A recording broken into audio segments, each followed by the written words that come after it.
The green and yellow sweater is progressing nicely. So in order to make sure that I have a plan coming up after this, I finish this sweater.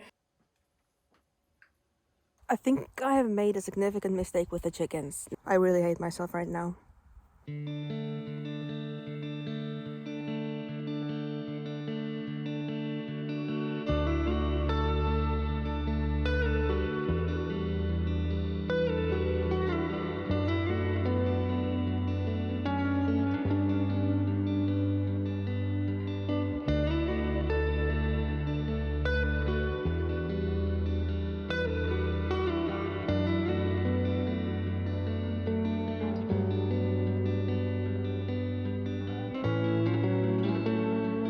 Good day.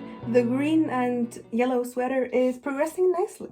I have connected the sleeves with the body, and I've done like the couple of raglan decreases that need to happen there, and it's going well.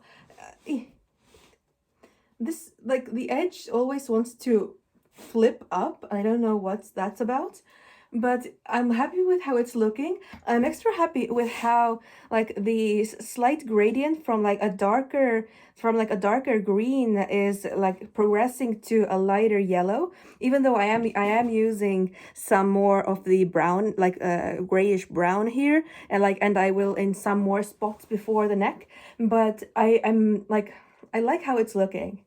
It's very like springy, which is an interesting way to think about, like making but just making a sweater that is spring like when spring is half a year away, but that's what I'm making. But also in like because I need to have plans and I need to look ahead. I'm going to like try to prioritize future projects as well, so that I don't only work on this and then run out of yarn things to do. So in order to make sure that I have a plan coming up after this, I finish this sweater and like I can execute that plan. What I mean is I want to, like, as soon as I finish this sweater, I want to start knitting my second sweater plan, which is the black, white, and yellow fried egg sweater, that it will be cropped and just color work, but not fully in the round this time. It won't be like the Icelandic style round yoke sweater. It will be something that I will have to like, it will be in the round, like in this part, but after the armholes I will have to do the fried egg color work, both like from the front and the back, like both knitting and purling. So that's going to be yet another new skill that I learn with these knitting shenanigans. But because I don't quite have all the yarn that I need for that fried egg sweater project, I will have to like balance knitting the green and yellow sweater and creating the yarn for the fried egg sweater. So I have a decent amount of white yarn, maybe even enough for the entire fried egg sweater. I don't know, I'm bad at gauging how much yarn is needed for things. I'm still like a beginner in knitting and finishing big projects. But the black yarn is still in the making. I only have 2 skeins of black yarn that is like ready, but I have a lot of single plies still left that need to get plied. And once they do get plied, I'm not sure if that's going to be enough for the entire sweater. So I will likely have to spin more singles of the black yarn, of the black wool, to make more black yarn. And like, the yarn making is something that takes a lot more time than the knitting of the sweater, as I have learned. And I'm thinking that I will going to prioritize, or attempt to prioritize, plying the black into like proper skeins. And my goal is to get to finish plying the black yarn, then wet set all of the white yarn and the black yarn. I haven't done that yet, and it's something that needs to happen with yarn before you start actually knitting with it. Otherwise it's going to be weird. I don't know what's going to happen then, but I'm not going to try out. I'm not going to find out. So I want to get the yarn all wetted and thwacked and set to dry before I finish the green and yellow sweater, so that hopefully the yarn can dry and finish drying before I need to block this sweater. That's the goal. Do you remember the blueberry mead that I started in like August, late August or something? She's still here in this bucket. And she has been, like, she has stopped bubbling like several weeks ago now, which means that I should have done this several weeks ago, but we're doing it today. And that is repouring it and removing the blueberries from the mead. And we're gonna be using gravity to get this into, like, from this pot to this pot using, I once again don't know what this is called. Something like this pipe thing. I'll open it up with you. First I remove the airlock thing. Okay. Ooh. Okay, it looks okay. I was somewhat worried that it would get moldy, but I think that because of the airlock, it has not gotten moldy, and it does smell like alcohol, so that's good. That's a good sign.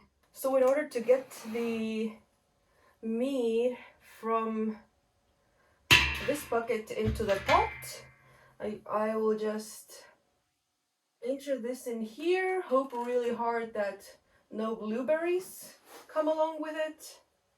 And I don't want this to hit, I don't want the pipe to hit the bottom of the bucket, because then it would take like all kinds of sediment with it, and I don't want sediment in the eventual product. So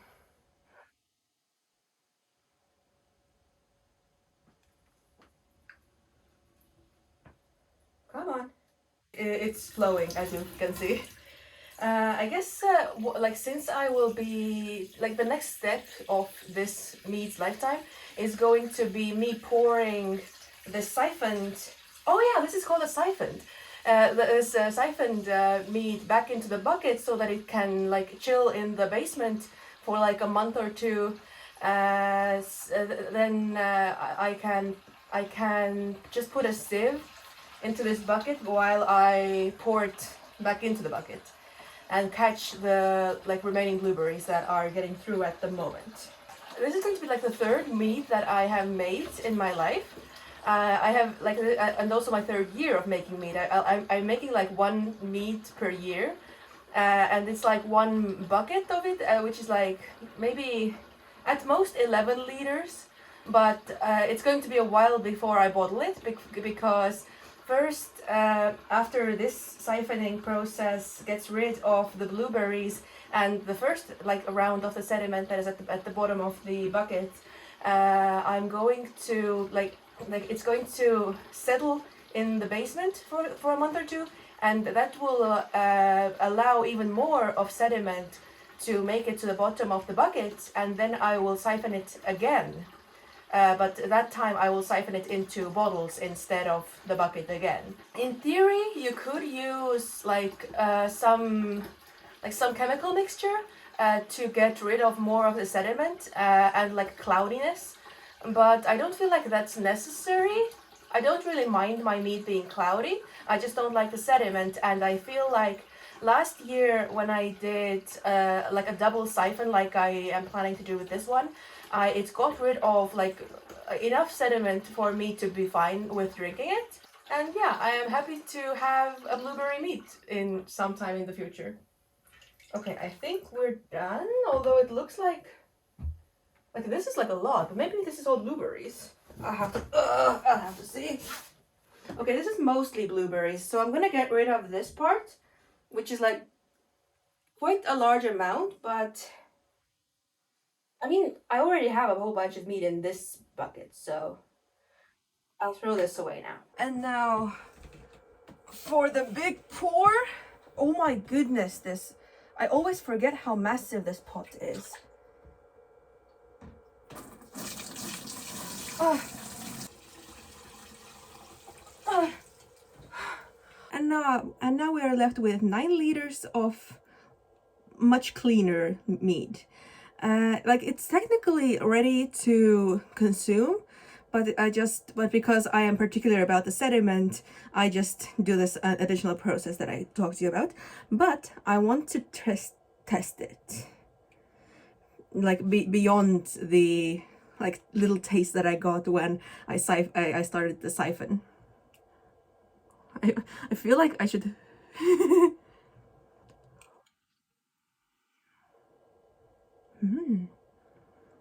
It's like it's pretty different from the meat that I made last year. Like my progression of meat so far has been, the first one that I made the first year was really bad. Like it was just not good.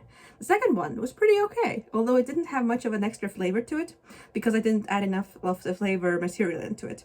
But this one, you can definitely like taste or like feel the blueberry in it. So I am really happy. Yeah, this is good. This is going to be excellent once it's bottled up and like properly ready to consume. So this will be going into the cellar.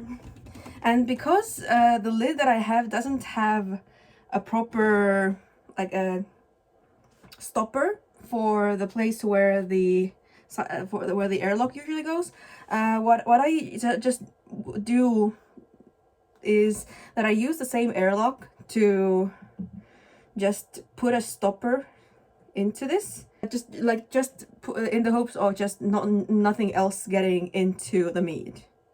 I'll just need to put a little bit more water in here. Now I will have to take the drive into the city with a bucket full of liquid because I don't have a basement here. I have to go to my parents' basement, which is in the city. So that drive is always so fun. No danger at all.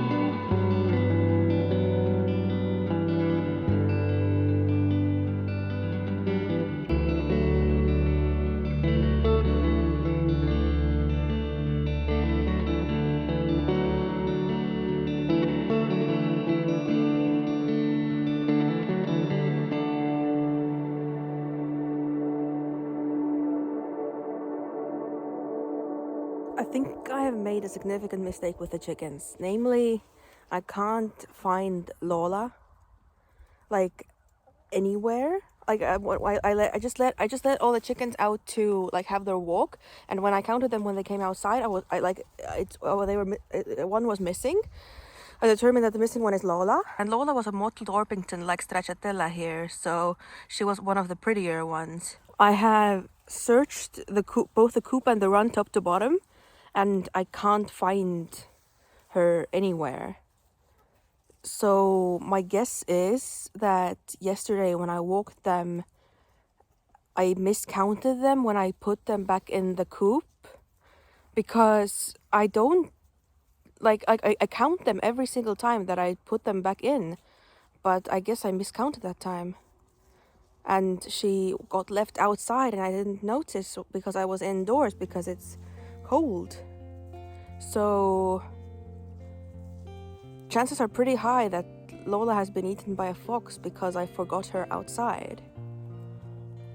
Like, I'm going to do like a big walk around the property to just try to see if she is still alive somewhere, or just like search for signs of a struggle, or like feathers.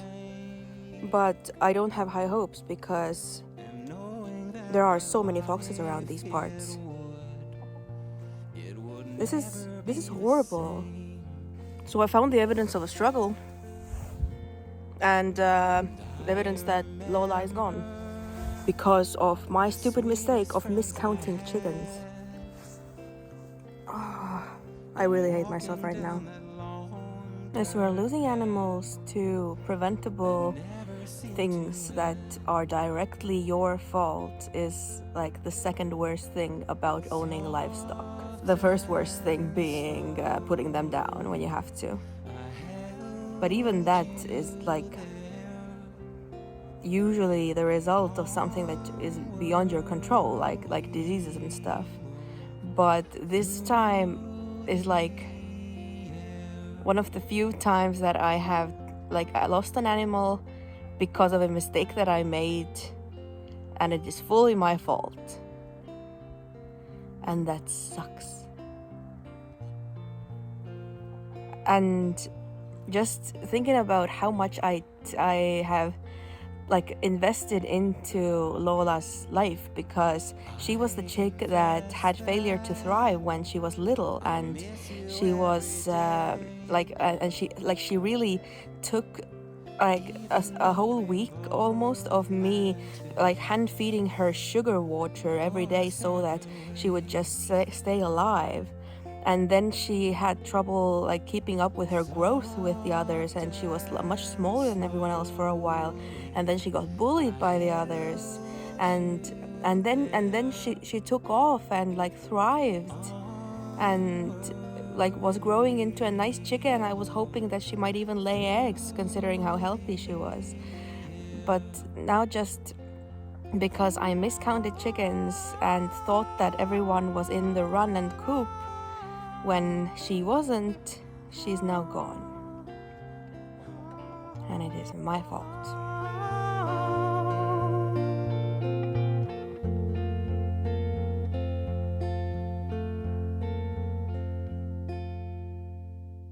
Alright, it is Sunday evening, and now I have a whole bunch of wet yarn that will become my fried egg sweater. So I took the time today to ply up all my black yarn, and I got 3.5 skeins out of it, so that will most definitely not be enough for the fried egg sweater, and I will have to make more of it, but it's enough to get me started.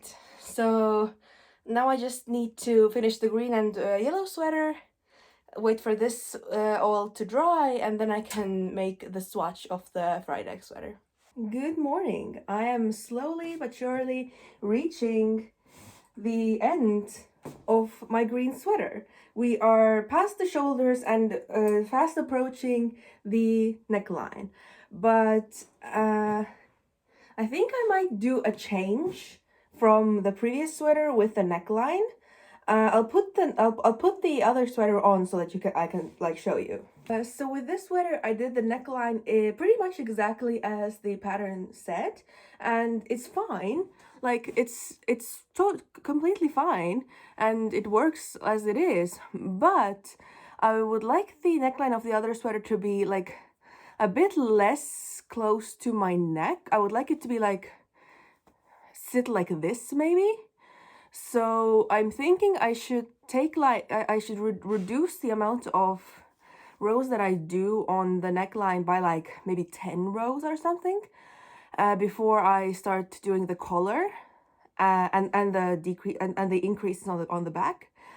And that's going to be a bit tricky because I don't know, that's going to pretty much annul the knowledge that I have of how many stitches I did on this collar, because I won't be able to use that knowledge on a wider collar. I will have to figure out a new stitch count for the new collar so that it sits nicely. So there is a strong chance that I might have to do the collar twice again. But oh well. I'm actually realizing as I try this on for the first time, and I'm really loving the pattern. This is so cool. This is so cool. But I might actually already be at the point where I should be thinking about starting the collar, because the collar is going to be a proper length. So I think I might only do 3 more rows and then start the collar immediately. So I'm losing a few stitches trying this on, but I think it was worth it because I do want the neckline to be more open on this sweater. Good morning. It is a lovely morning. It is sunny for the first time in days, maybe even a week or more. it's November, so we get very little sunlight. But I have cast off the green and yellow sweater. Let me put it on for you. I decided to make a pretty large head hole, but that's like, it might look a little bit strange, but I mean this is exactly what I wanted, because I wanted to not feel the like wool against my neck, because that felt like, I just don't like things touching my neck, and the other sweater is like much more close to the neck, and that is like a little bit annoying sometimes. But this is exactly what I wanted, and oh, I am so happy with it. I mean, I'm not like, it's not finished yet. Like as you can see, it still has all the ends and the sleeves, the armpit holes are not fully attached yet, but it's just. But as I have said, I am so happy with the progression of the gradient from the green down below to the yellow up above, and it's and the pattern. I mean, it is so cool. Like, I'm so happy that I found the poplar tea that I got the inspiration from for the pattern. Because it is like geometric, but at the same time it's not too imposing, and it's just, I love it so much. I can't believe that I made and dyed enough yarn to actually create a whole second sweater. Like, who knew? It is so cool. I am so happy with it. Now I just need to block it, and then I will have another sweater. Like, it is incredible to think that, like, I don't even remember fully when I started with the first sweater, but I'm pretty sure that like 6 weeks ago I didn't have like any hand knit sweaters, but now I have 2. Like, I have been going so hard with the knitting. I need to slow down, really, because as I have mentioned, my next project is going to be a fried egg sweater, which I will tell you more about in the next video, because I still need to prepare stuff for that. But just know that it is coming, and I also need to make more yarn for that, because I don't have enough black yarn for that. But just, this has been so great. Like, the past week has been difficult because I lost 2 chickens in 1 week, but the knitting brings me joy and like helps me find joy in other things for the time being, while actually the chickens bring me a sense of joy. But when the chickens are when the chicken life is difficult, then I try to focus on other things, and that is why it's good to have like several hobbies in my life. And I hope that it has been okay for you to watch that, like, basically this roller coaster of emotions that has been losing chickens, but at the same time making and finishing like big projects in the crafts world.